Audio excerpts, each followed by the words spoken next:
धनंजय मुंडेंच्या राजीनाम्याचं स्वागत. राजीनामा आधीच व्हायला हवा होता. शपथच झाली नसती तर पुढील गोष्टींना सामोरं जावं लागलं नसतं. मुंडेंच्या राजीनाम्यावर पंकजा मुंडेंची प्रतिक्रिया. मुख्यमंत्री पारदर्शी कारभार करत असतील तर स्वागतच. मुंडेंच्या राजीनाम्यानंतर उद्धव ठाकरेंकडून फडणवीसांचं कौतुक.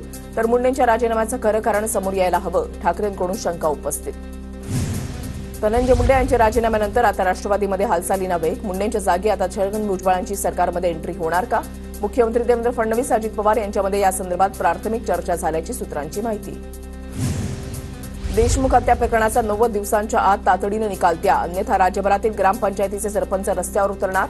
अखिल भारतीय सरपंच परिषदेचा सरकारला गर्भित इशारा.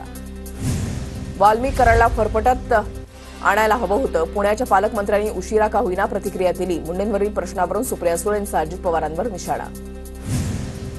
बीडमधील आतापर्यंतच्या हत्येच्या प्रत्येक फायली उघडल्या पाहिजेत. खंडणी प्रकरणामध्ये ईडी आणि सीबीआय चौकशी व्हावी. धनंजय मुंडेंच्या राजीनाम्यानंतर सुप्रिया सुळेंची मागणी.